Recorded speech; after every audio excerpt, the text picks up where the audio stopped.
Dr. Amanda Clark wiped the sweat from her forehead as she finished stitching up the young Korthak refugee. The alien child had 3 arms and blue skin, but the fear in his large eyes was something any human could understand. His mother held his hand with one of her 4 arms while Amanda worked on the deep cut across his shoulder. "There you go, little one," Amanda said softly. "All better now." The child's mother spoke in her own language, but the translator device caught her words. "Thank you, human doctor. You have saved my son." Amanda smiled and patted the child's head. She had been working on the medical station for 6 months now, and moments like this made all the long hours worth it. The space station floated in the neutral zone between 2 warring alien races. The humans had built it as a place where anyone could come for medical help, no matter which side they were on. Jake Martinez walked over to Amanda's table. The combat medic had been her friend since medical school back on Earth. His dark hair was messy from a long shift and he looked tired. "Doc, we just got another transport ship full of refugees," Jake said. "Mostly Korthak families, but some wounded Zephyrian soldiers too." Amanda nodded. "How many?" "About 200. Dr. Park is already setting up the surgery room for the worst cases." Amanda looked around the main medical bay. Every bed was full. Wounded aliens of different species lay side by side, all getting the same care from human doctors and nurses. The Red Cross symbol on every human uniform meant the same thing throughout the galaxy: help for anyone who needed it. "We'll make room," Amanda said. "We always do." Ben Adams, their supply coordinator, hurried over to them. His blonde hair was sticking up in all directions, which usually meant bad news. "We have a problem," Ben said quietly. "A big one." Amanda and Jake followed him to the observation deck. Through the large windows they could see space filled with massive alien warships. The ships were dark gray with sharp edges, and they had the lightning bolt symbol of the Zephyrian Empire painted on their sides. "How many ships?" Amanda asked. 12 battleships and about 30 smaller ones," Ben replied. "They showed up 20 minutes ago and haven't said anything yet." Dr. Lisa Park joined them on the observation deck. The Asian American surgeon still wore her surgical gloves and there was blood on her green medical scrubs. "I just finished operating on a Zephyrian commander," Lisa said. "He was badly hurt, but he'll live. His soldiers brought him here because they knew we would help him." Amanda stared at the Zephyrian fleet. Something felt wrong. The ships were arranged in attack formation, not like they were bringing more wounded soldiers. The communication system crackled to life. A deep, harsh voice filled the medical station. "Human medical facility, this is War Prince Thaxmore of the Zephyrian Third Fleet. You will prepare to receive our boarding parties immediately." Amanda grabbed the communication device. "This is Dr. Amanda Clark, Chief Medical Officer. This is a neutral medical facility protected by galactic law. State your purpose." "We are here to collect Korthak criminals who are hiding on your station," the voice replied. "You will turn them over to us for proper justice." Amanda felt her heart racing. She looked at Jake, who was already checking his medical scanner. Device showed over 300 Korthak refugees throughout the station, including many children and elderly aliens. "War Prince Thaxmore, this is a medical facility," Amanda said into the communicator. "Everyone here is either a patient or a refugee seeking medical care. We do not turn over patients to military forces." There was a long silence. Then the Zephyrian leader spoke again, and his voice was full of anger. "Dr. Clark, you do not understand the situation. The Korthak are enemies of the Zephyrian Empire. Any who help them are also enemies. You have 10 minutes to begin transferring all Korthak individuals to our ships." Amanda looked at her team. Jake was shaking his head. Lisa had her arms crossed. Ben looked scared but determined. "We cannot and will not turn over patients," Amanda said firmly. "This station operates under galactic medical neutrality laws. We provide care to anyone who needs it, regardless of their species or political situation." The communication went quiet for several minutes. Amanda could see the Zephyrian ships moving into a tighter formation around the medical station. Their weapons were powering up, creating an orange glow on their hull. War Prince Thaxmore spoke again, and this time his voice was cold and threatening. "Dr. Clark, You have made a foolish choice. The Zephyrian Empire does not recognize human medical laws. You have harbored our enemies and refused our reasonable request. This makes you and your station legitimate military targets. Amanda felt ice in her stomach. She grabbed the emergency communication device that would send a message directly to Earth Command. War Prince, you are threatening to attack a medical facility, she said. This is against every law of civilized warfare. Our patients include your own wounded soldiers. Zephyrian soldiers who cannot fight are no longer useful to the Empire, came the reply. And humans who protect Korthak scum are no better than the Korthak themselves. The communication cut off. Amanda quickly activated the emergency beacon while Jake started moving patients away from the outer sections of the station. Lisa ran to get the other medical staff, and Ben began sending urgent messages to Earth. Through the observation deck windows, they could see the Zephyrian weapons charging up. The orange glow was getting brighter. All medical staff. This is Dr. Clark, Amanda announced over the station's communication system. We are under threat of attack. Begin emergency procedures immediately. Move all patients to the intersections. This is not a drill. Jake stood beside her, watching the enemy ships. Amanda, they won't really attack a medical station, will they? Even they have to have some limits. Amanda watched as the first Zephyrian ship fired its weapons. The energy beam struck the station's outer medical bay where dozens of patients had been receiving treatment just hours before. I guess we have our answer, she said quietly. The attack had begun. Admiral Kate Sullivan stood in the command center of Earth's military headquarters, staring at the screen in front of her. The emergency message from the medical station had arrived 30 minutes ago, and she had watched the recording 5 times already. Each time made her angrier. The recording showed everything. Dr. Amanda Clark trying to negotiate with the Zephyrian commander, the medical staff moving patients to safety, then the first weapon blast hitting the station's medical bay, the screams of wounded aliens and human doctors, the explosion that tore through the children's ward. How many survivors? Kate asked without taking her eyes off the screen.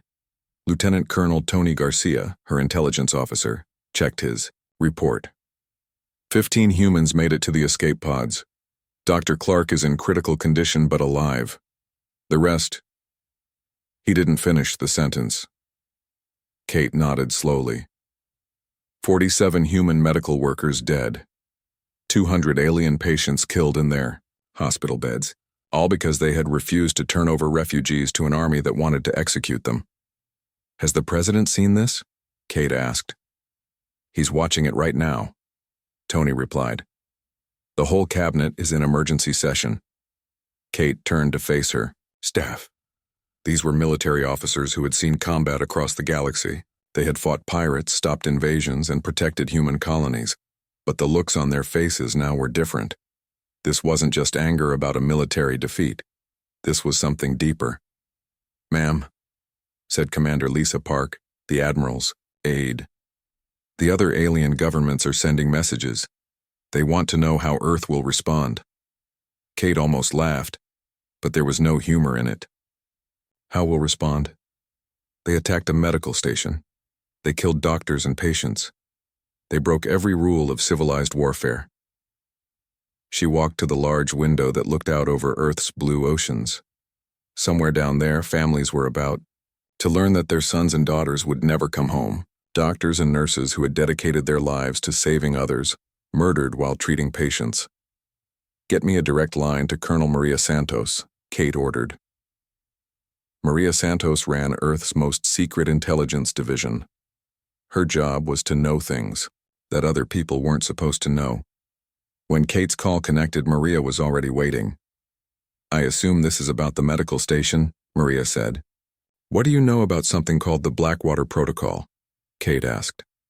There was a long pause. Maria's voice became very serious. Admiral, that's classified at the highest levels. Why are you asking? Because 47 human medical workers are dead and I want to know what options we have. Another pause. I'll be at your office in 1 hour. And Admiral, make sure the room is completely secure. While Kate waited, she reviewed Earth's military capabilities. Humanity had a strong space navy and well-trained soldiers. They could fight a conventional war against the Zephyrians and probably win. But conventional warfare took time, and more people would die. President Ryan Hayes appeared on Kate's communication screen. He looked older than he had that morning, and his face was grim. "Kate, I just finished talking to the Galactic Council. They're calling for calm and diplomatic solutions." The president's voice was flat, emotionless. "What did you tell them, sir?" "I told them that attacking medical personnel crosses a line that cannot be uncrossed. I also told them that humanity's response will be proportional to the crime." Kate understood. The president was giving her permission to consider all options. Colonel Maria Santos arrived exactly 1 hour later. She carried a single black briefcase and was accompanied by 2 guards who stayed outside Kate's office.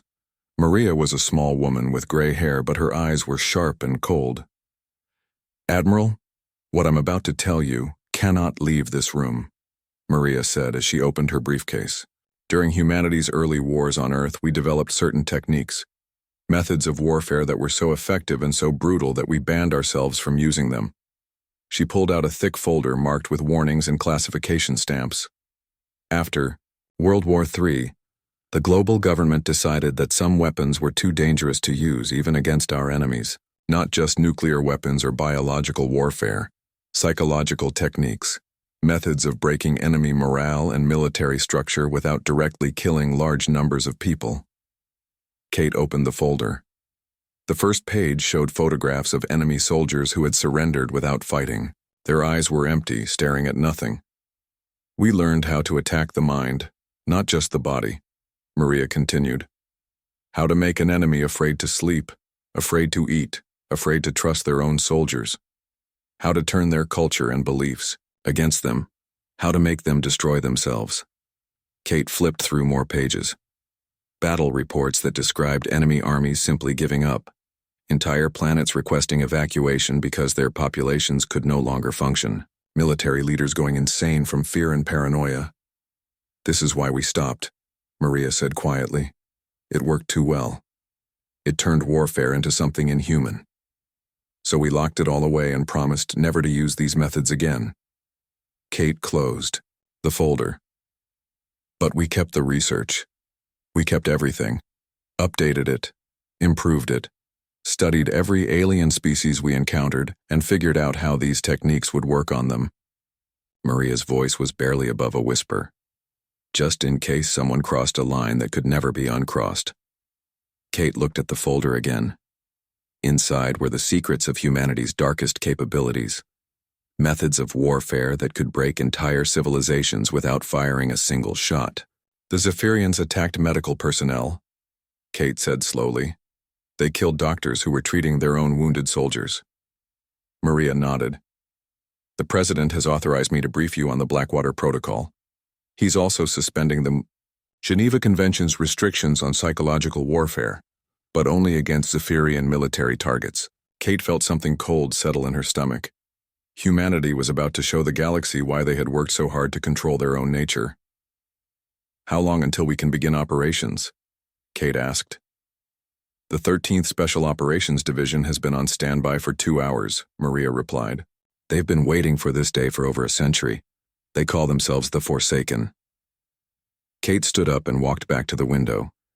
Earth looked peaceful from up here, blue and green and beautiful. But she knew that humanity's capacity for peace came from their even greater capacity for war. "Begin the operation," she said quietly, "and may God forgive us for what we're about to do." Colonel Danny Pierce stood in the briefing room aboard the stealth ship UES Shadow. The room was dark, except for the holographic display showing a Zephyrian military base. 15 soldiers sat around the table, all wearing black uniforms with no rank or name tags. They were the 13th Special Operations Division, and most people called them the Forsaken. Danny had not slept well since the medical station attack. His sister Amanda was one of the doctors who died. The last message he received from her was a photo of alien children she had helped heal. Now she was gone, killed while trying to save lives. "Listen up," Danny said to his team. "This is not a normal military operation. We are not going to attack their ships or blow up their bases. We are going to do something much worse."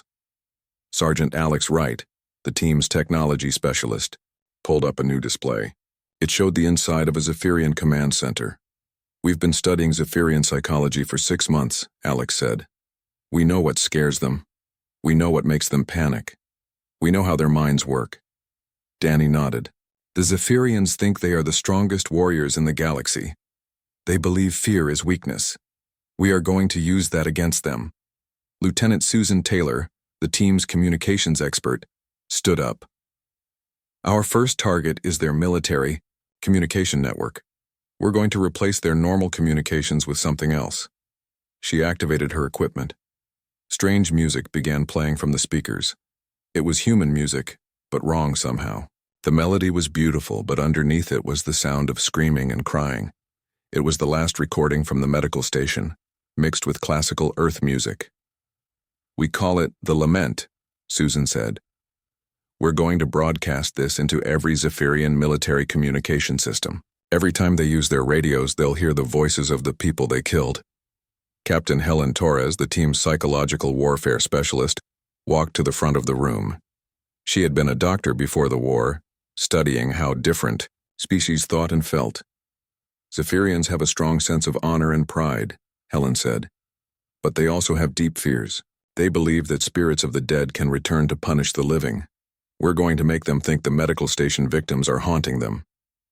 She showed images of Zephyrian weapons that had been found on abandoned ships. The weapons were arranged in strange patterns with human medical supplies scattered around them. Red crosses were painted on the walls in what looked like blood. "Our teams will sneak onto Zephyrian bases and create these displays," Helen explained. "We'll make it look like the ghosts of human doctors are playing with their weapons and medical equipment." Major Ben Adams, Danny's second-in-command, pointed to another hologram. "We've also developed a special virus, not one that kills, but one that affects their brains. Infected Zephyrians will start seeing things that aren't there. They'll hear voices in their sleep. They'll smell human medical disinfectant everywhere they go." Danny looked at his team. These were good soldiers who had volunteered for this mission. They all knew that what they were about to do would change them forever. "Remember," Danny said quietly, "we are not doing this because we enjoy it. We are doing this because they crossed a line that should never be crossed. They attacked doctors and nurses. They killed patients in hospital beds. They turned medical facilities into battlefields." The ship's communication system activated. Admiral Sullivan's face appeared on the screen. "Colonel Pierce, you are authorized to begin Operation Nightmare," she said. "Show them what happens when humanity stops being civilized." Danny saluted. "Understood, Admiral. The Forsaken are ready." The first operation began 3 days later. Alex Wright and his team infiltrated a Zephyrian communication station on the planet Corex 7. They didn't attack the guards or destroy the equipment. Instead, they quietly replaced all the communication software with their own version. The next morning, when Zephyrian soldiers tried to contact their commanders, they heard the Lament instead of normal radio chatter. The haunting music mixed with the voices of dying humans filled every military communication channel. Within hours, reports came in from across Zephyrian space. Soldiers were refusing to use their radios. Some were throwing their communication equipment away. A few bases went completely silent because no one wanted to hear the voices. Meanwhile, Susan Taylor's team was working on Zephyrian entertainment networks. They replaced normal Zephyrian shows with human horror movies, but edited them to include medical station footage. Zephyrian families trying to watch television saw human doctors being killed over and over again. Captain Torres led a team to an abandoned Zephyrian outpost. They didn't damage anything, but they rearranged everything in the medical bay. Surgical tools were laid out in patterns that looked like human writing. Medicine bottles were arranged to spell out the names of dead doctors.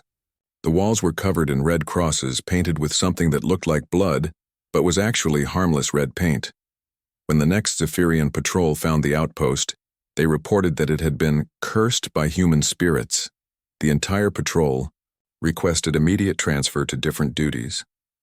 Major Adams supervised the release of the psychological virus on a Zephyrian colony world. The virus spread through their air system, but instead of making people sick, it affected their brain chemistry. Infected Zephyrians began having vivid dreams about human doctors and nurses. They would wake up smelling antiseptic and hearing the sound of medical equipment. After 2 weeks, reports began coming in from Zephyrian military units. Soldiers were deserting. Officers were requesting psychiatric help. Some entire units had stopped fighting and were asking to be transferred away from haunted areas.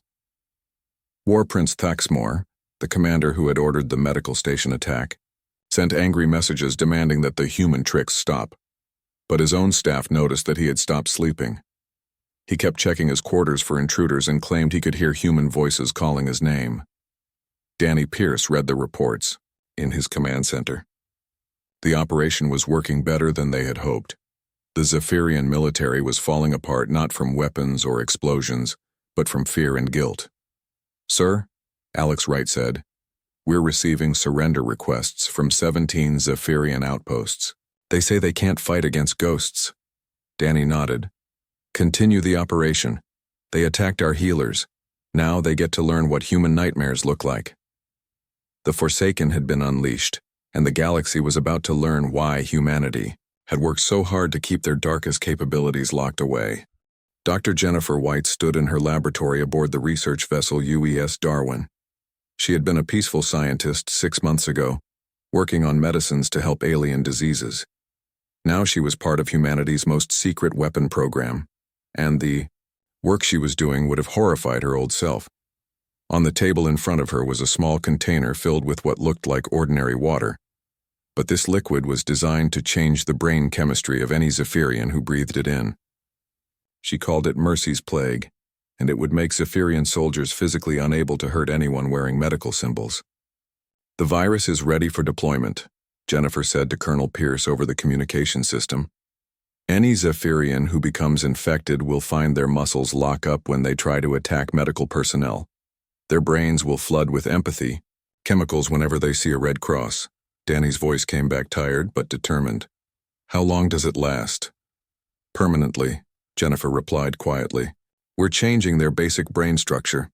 They'll never be able to harm a doctor or nurse again."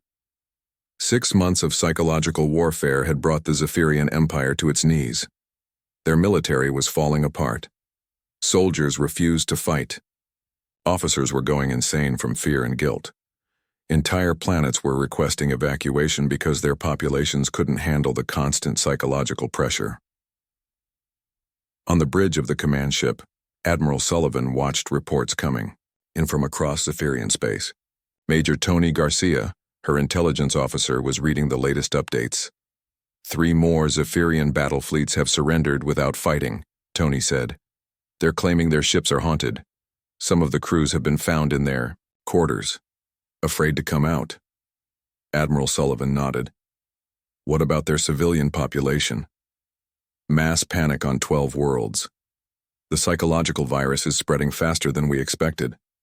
Zephyrian families are having nightmares about human doctors. Some are refusing to go to their own hospitals because they think human ghosts live there." Captain Alex Wright and his team had spent the last month infiltrating the Zephyrian homeworld. They didn't attack government buildings or military bases. Instead, they took over every television, radio, and computer network in the capital city. At exactly noon on the day that marked 6 months since the medical station attack, every screen in the Zephyrian capital showed the same thing. The faces of the 47 human medical workers who had died, followed by footage of what was left of their medical station. But this wasn't just a recording. Alex had programmed the broadcast to be interactive. Zephyrian civilians couldn't turn off their screens. They couldn't change the channel. For 24 hours, every electronic device in their city showed them exactly what their military had done. The broadcast included the last messages from the dying human doctors. Dr. Amanda Clark's final words as she tried to save alien patients even while her station was being destroyed. Jake Martinez carrying wounded Zephyrian soldiers to safety before the explosion that killed him. War Prince Thaxmore, the commander who had ordered the attack, was now a broken shell of his former self. He hadn't slept properly in months. His personal guards reported that he talked to empty rooms, arguing with voices that only he could hear. His military advisors had tried to convince him that the human psychological warfare was just tricks and technology. But Thaxmore was convinced that the spirits of the dead humans were personally haunting him. "They whisper my name," he told his staff during one of his increasingly rare public appearances. "They show me what I did, over and over, the doctors, who were trying to save my own soldiers." Ambassador Susan Taylor stood before the Galactic Council, representing Earth in the emergency session. The other alien species were demanding that humanity stop their psychological warfare campaign. "Ambassador Taylor," said the Altarian Council leader, "your species has gone too far. The Zephyrian Empire is requesting our intervention. They claim their entire civilization is being destroyed by human mental attacks." Susan looked around the council chamber. Representatives of dozens of alien species sat in judgment of humanity's actions. None of them had said anything when the medical station was attacked. None of them had demanded justice for the murdered doctors. "Council leader," Susan said calmly, "humanity is showing remarkable restraint. We could have destroyed every Zephyrian world with nuclear weapons. We could have killed billions of their people. Instead, we chose to target only their ability and willingness to make war." The Corellian representative spoke up.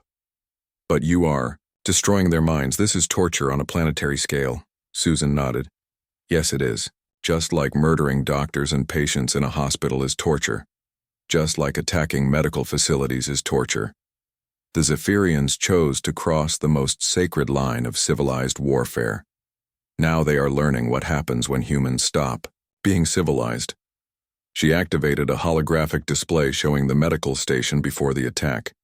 Human doctors treating alien patients, children playing in the hospital corridors, nurses working day and night to save lives.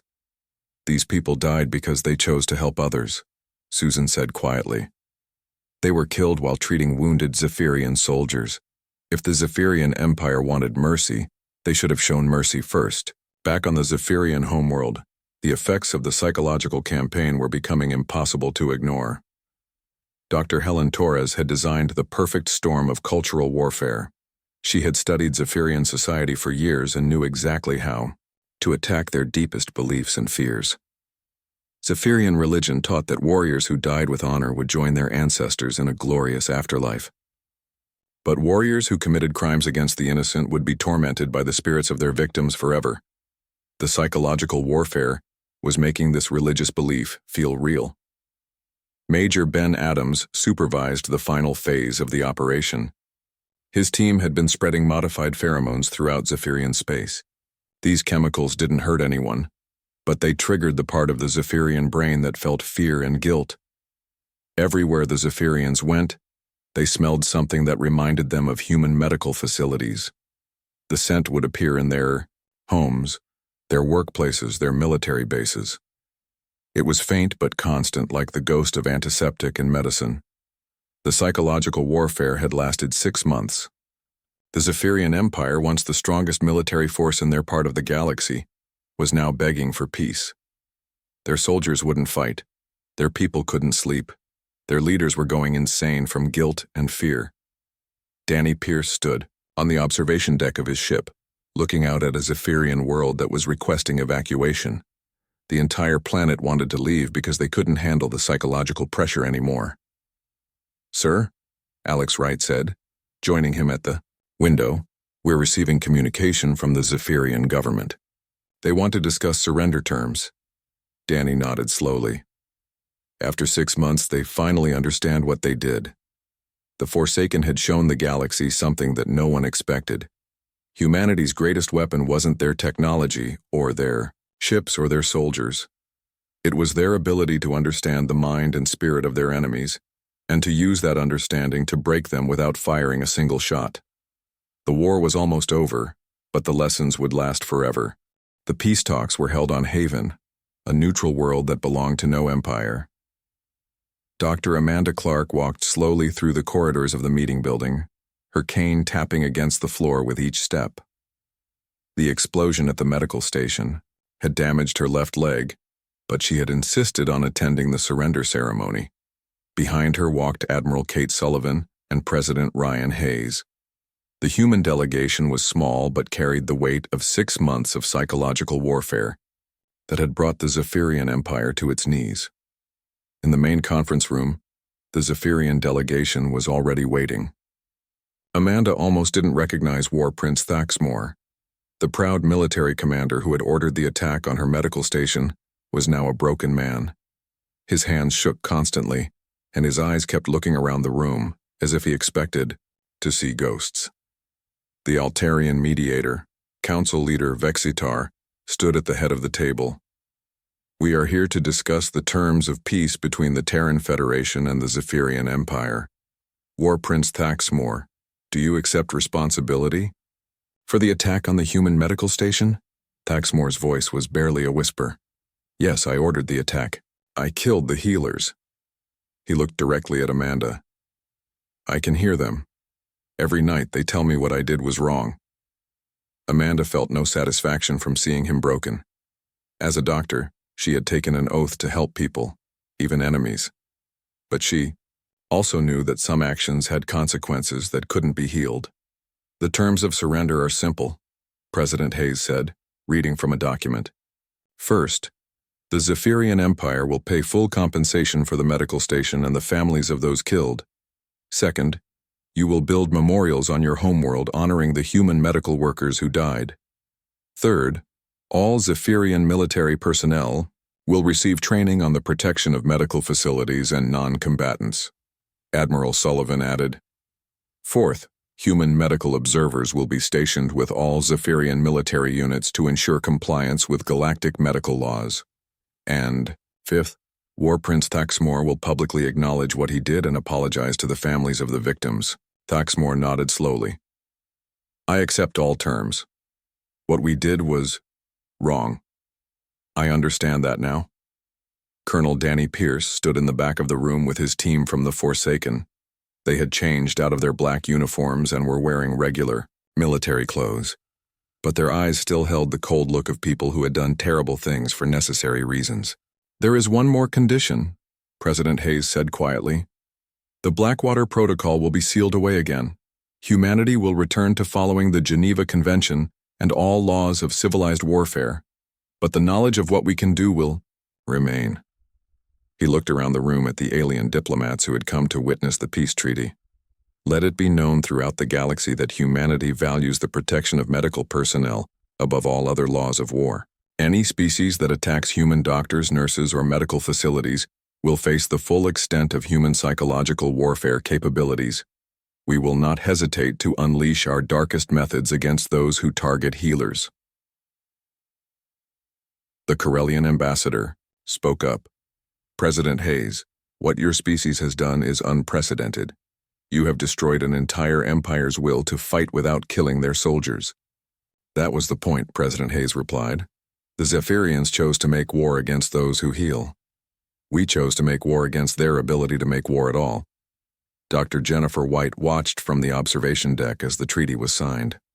Her biological weapons were already being destroyed, along with all the psychological warfare tools that had brought the Zephyrians to surrender. Humanity had decided that some weapons were too dangerous to keep, even for defensive purposes. But the knowledge would remain. Every alien species in the galaxy now knew that humanity had capabilities they had never suspected. They knew that humans could wage war not just with ships and weapons, but with fear, guilt, and psychological manipulation that could break entire civilizations. 3 months after the peace treaty, Amanda Clark stood in the medical bay of a Ondapane new hospital ship. This one was called the UES Hope, and it was stationed in Zephyrian space to provide medical aid to the traumatized population. A young Zephyrian child was brought in by his mother. The child had been having nightmares and refused to eat. He was one of millions of Zephyrian civilians who had been affected by the psychological warfare. "It's okay," Amanda said softly as she examined the child. "We're here to help." The child's mother spoke through the translator. "Are you really human doctors? The ones from the stories?" Amanda nodded. "Yes, we're human doctors, but we're here to heal, not to hurt."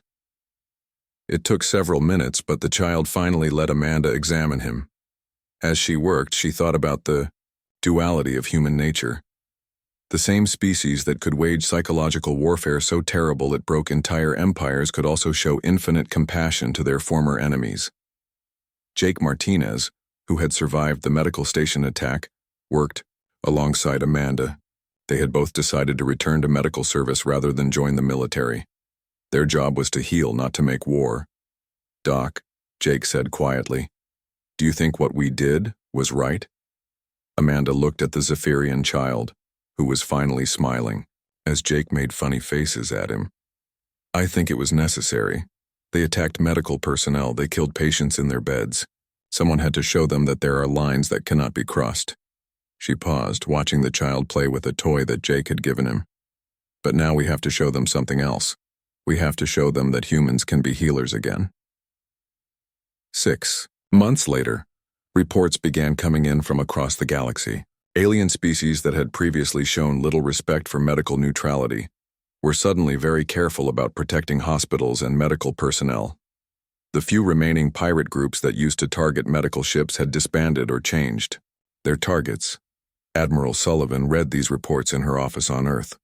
Colonel Maria Santos sat across from her, both women understanding the long-term effects of what humanity had done. "The galaxy is safer for medical workers now," Maria said. Kate nodded. "And every species knows what will happen if they attack our healers." The Blackwater Protocol had been sealed away in the deepest vaults of human intelligence. The terrible weapons of psychological warfare were locked behind codes and safeguards that would only be opened if another species made the same mistake the Zephyrians had made. But throughout the galaxy, human medical ships now traveled with a new reputation. They were still angels of mercy, bringing healing to anyone who needed it. But now everyone knew that these angels were protected by the promise of absolute retribution against anyone who would harm them.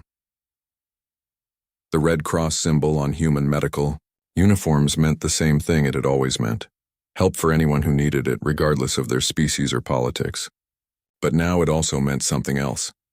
It meant that humanity had drawn a line in the stars, and anyone who crossed it would learn why humans had worked so hard to keep their darkest capabilities locked away.